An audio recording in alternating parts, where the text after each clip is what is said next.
Chapter 11. Barry and Jill stood in the covered walkway by the puzzle lock, breathing the clean night air. Beyond the high walls, the crickets and cicadas hummed their ceaseless song, a soothing reminder that there was still a sane world outside. Jill's brush with disaster had left her lightheaded and somewhat nauseous, and Barry had gently led her to the back door, suggesting that the fresh air would do her good. He hadn't found Chris or Wesker, though he seemed certain that they were still alive.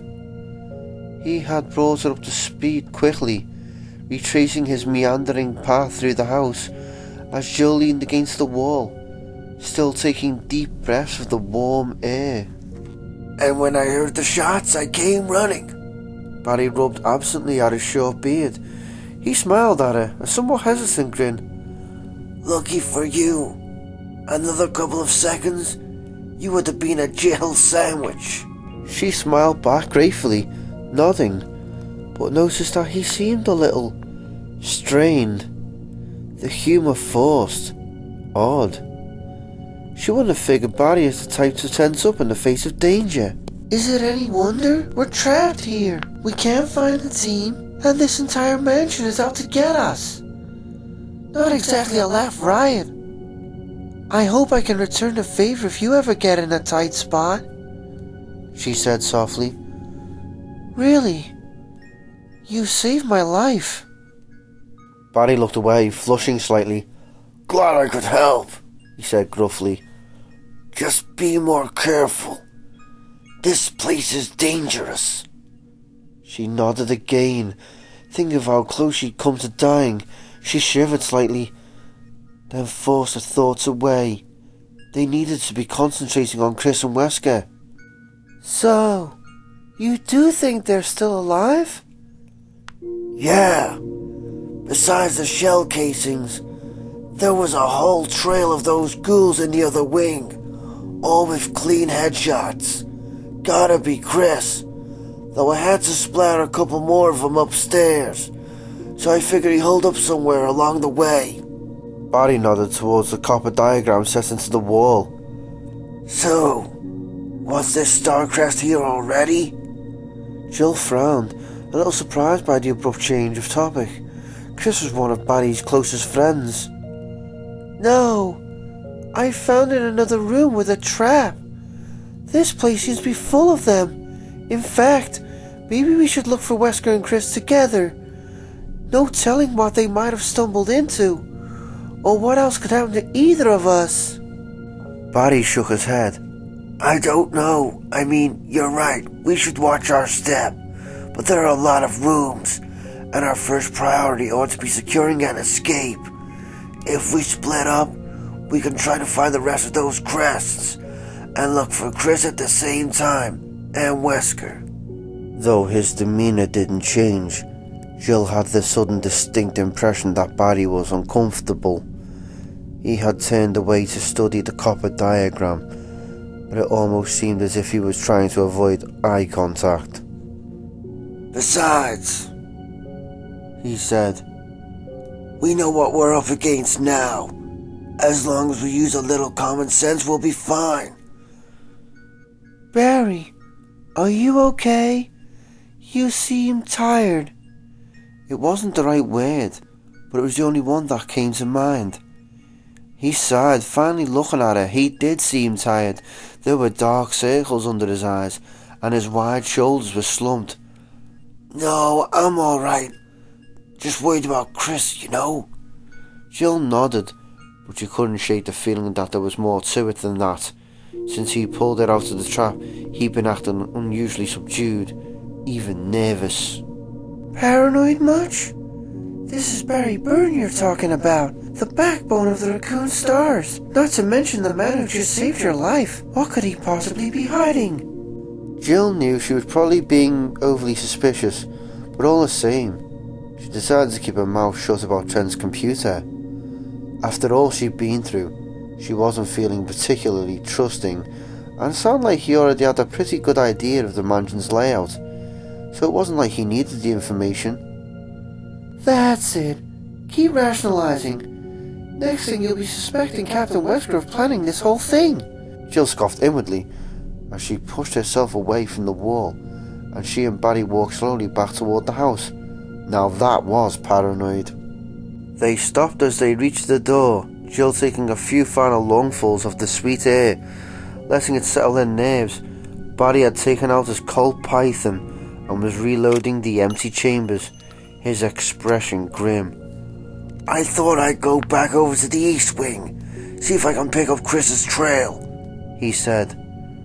Why don't you head upstairs and start looking for the other crests? That way we can cover all of the rooms, work our way back to the main hall. Jill nodded and Barry opened the door. The rusty hinges squealing in protest, a wave of cold swept past them, and Jill sighed, trying to prepare herself to face another maze of frigid, shadowy halls, another series of unopened doors, and the secrets that lay behind them. You're gonna do fine, Barry said smoothly, placing a warm hand on her shoulder and gently ushering her back inside. As soon as the door closed behind them, he lifted his hand in a casual salute, smiling. Good luck, he said, and before she could respond, he turned and hurried away, weapon in hand. With another creak of ancient metal, he slipped through the double doors at the end of the hall and was gone. Jill stared after him, alone once again in the chilled, stinking silence of the dim corridor. It wasn't her imagination. Barry was keeping something from her, but was it something she needed to worry about, or was he just trying to protect her? Maybe he found Chris Wesker dead and didn't want to tell me. It wasn't a pleasant thought, but it would explain his strange, hurried behaviour. He obviously wanted them to get out of the house as soon as possible, and wanted her to stay on the west side. And the way he'd fixated on the puzzle mechanism, seeming more concerned with their exit than with Chris's or Wesker's whereabouts. She looked down at the two crumpled figures in the hall, at the tacky, drying pools of red that surrounded them. Maybe she was trying too hard to find a motive that didn't exist. Maybe, like her, Barry was scared and sick of feeling like death could come at any time. Maybe I should stop thinking about it and do my job. Whether or not we find the others, he's right about needing to get out. We have to get back to the city. Let people know what's out here. Jill straightened her shoulders and walked to the door that led to the stairwell, drawing her weapon. She'd made it this far.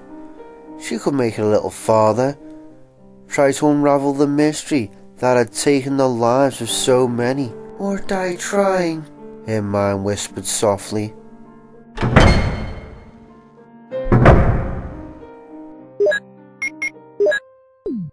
Forrest Speyer was dead. The laughing, southern good old boy with his ratty clothes and easy grin was no more.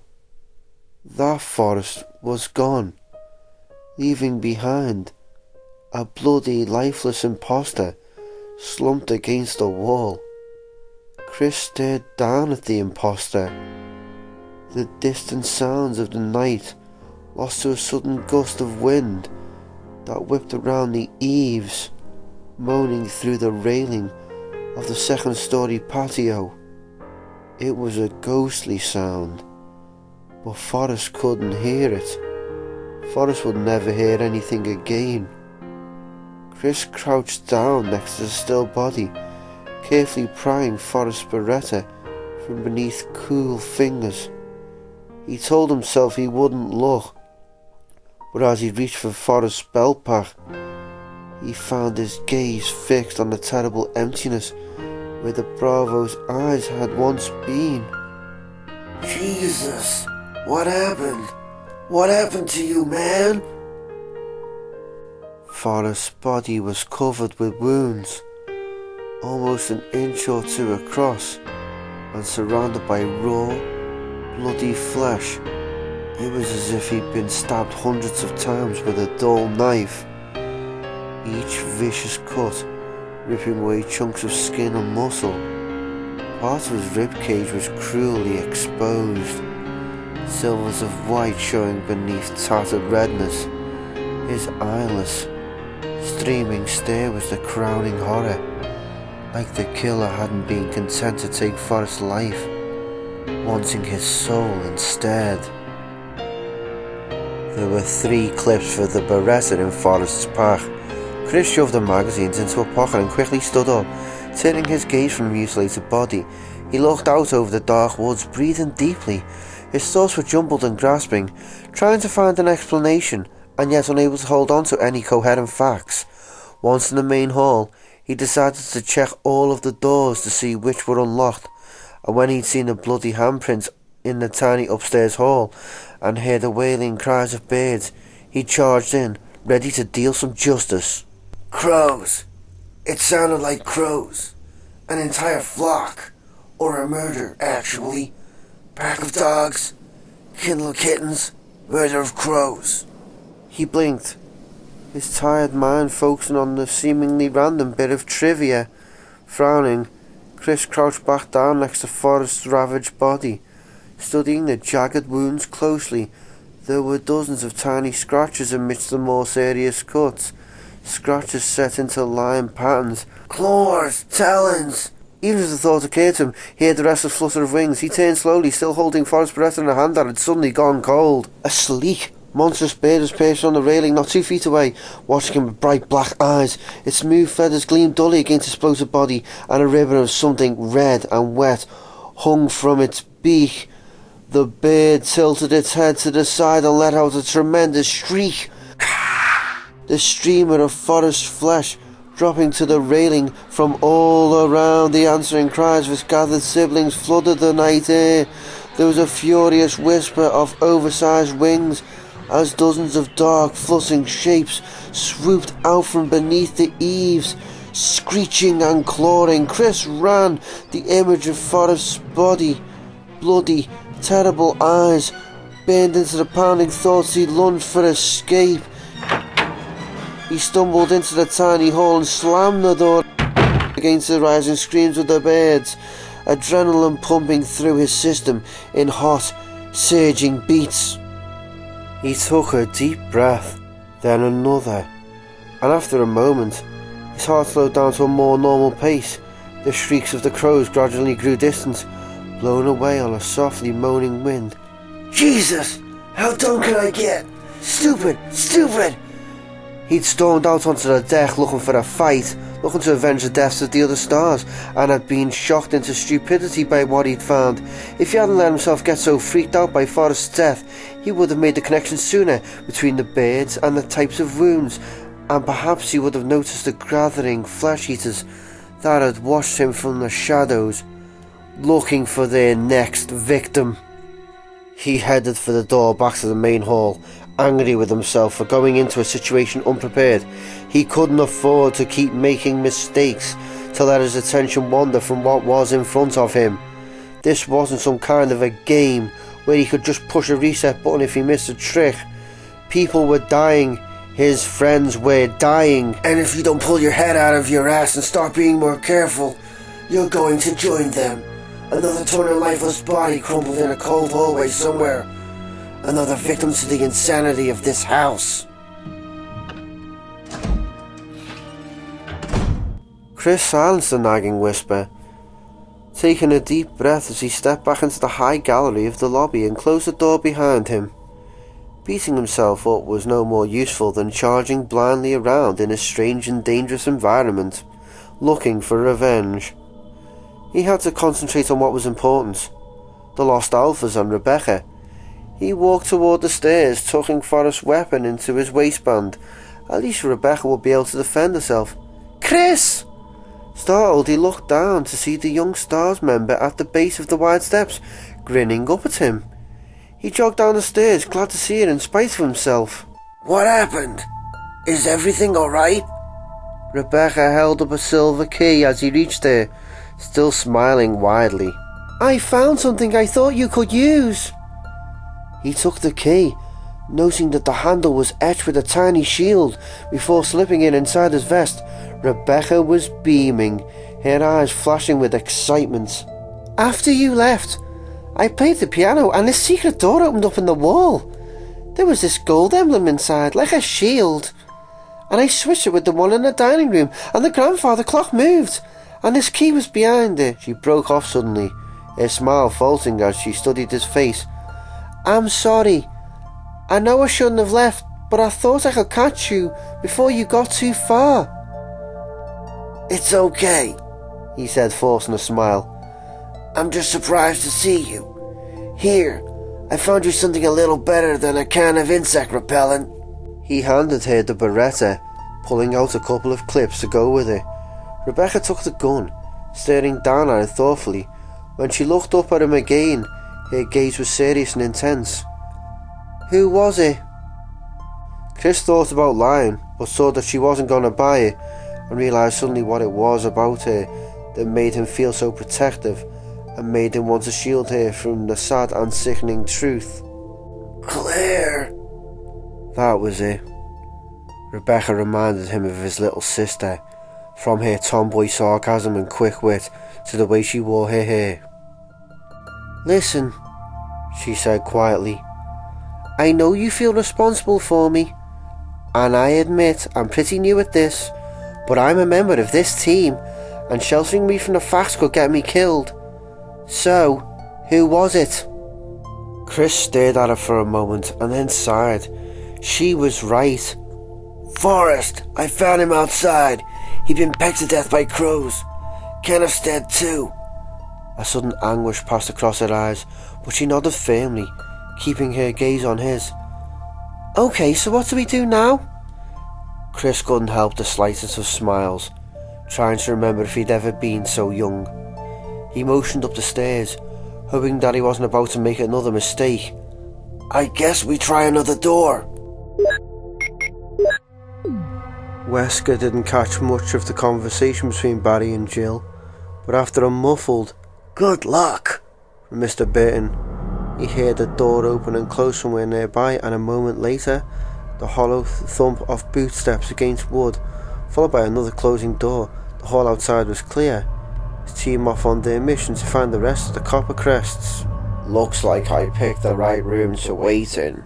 He'd used a helmet key to lock himself into a small study by the back door, the perfect place from which to monitor the team's progress.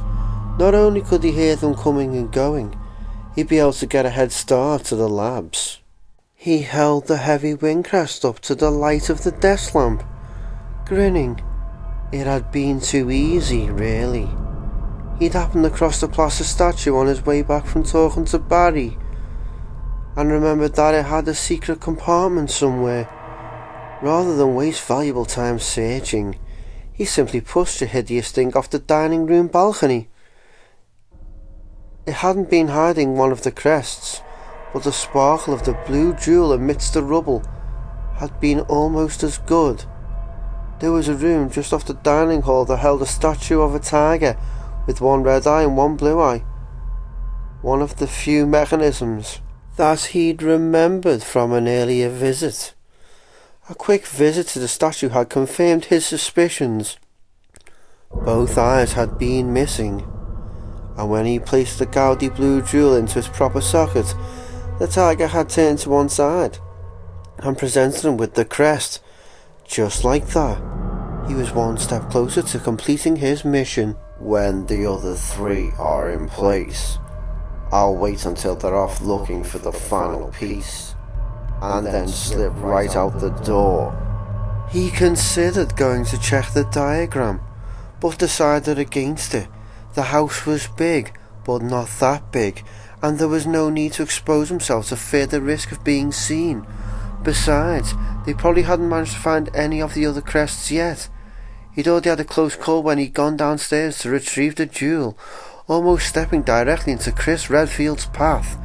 Chris had found the rookie, and the two of them were blundering around, probably looking for clues.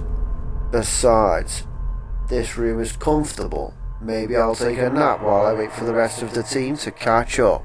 He leaned back in the desk chair, pleased with himself for all he'd accomplished so far. What could have been a disaster was turning out quite nicely, thanks to some quick thinking on his part.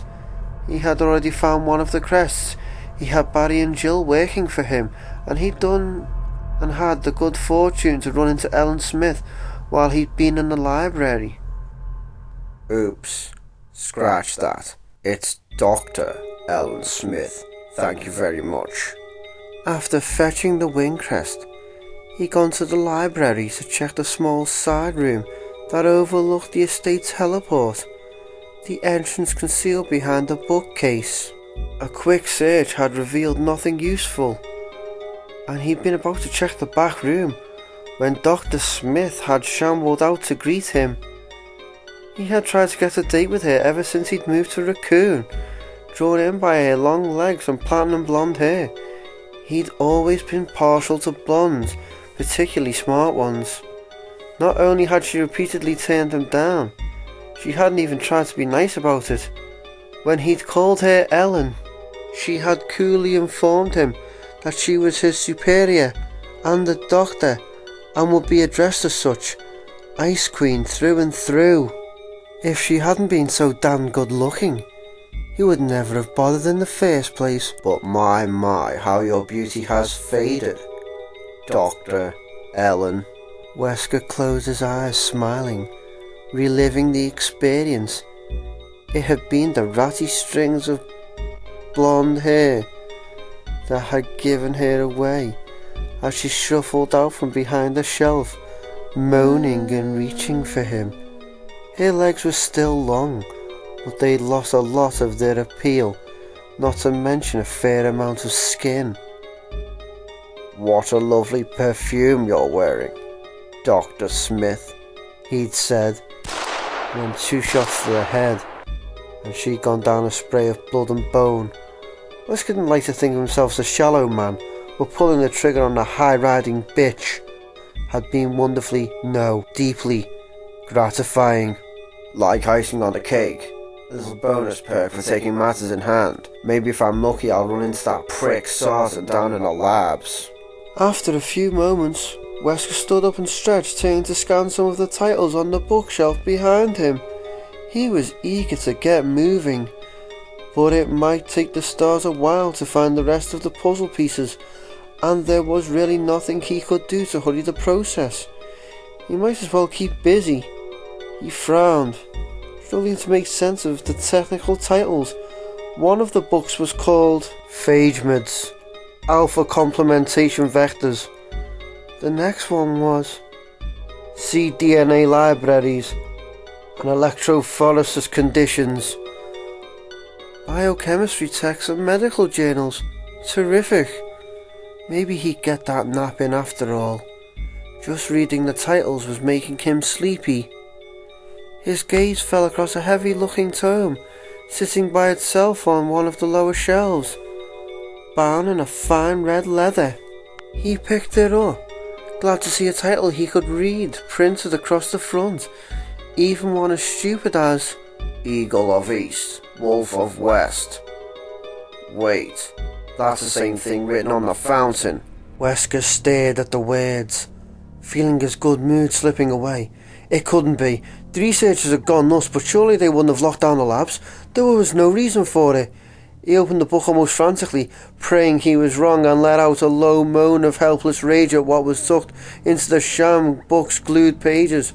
A brass medallion with an eagle engraved on it lay in the cut-away compartment, part of a key to yet another part of Spencer's insane locks.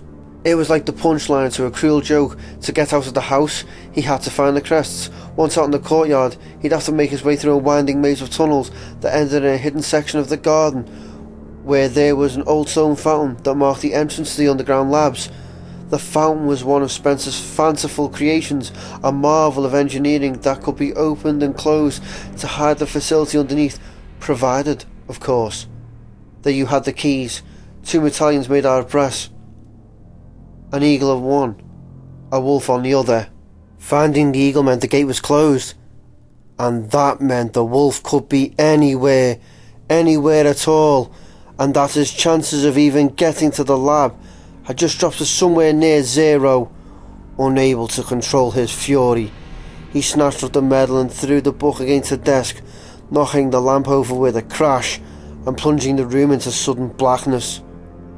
There was no longer any point in holding on to the wing crest. His perfect plan was ruined.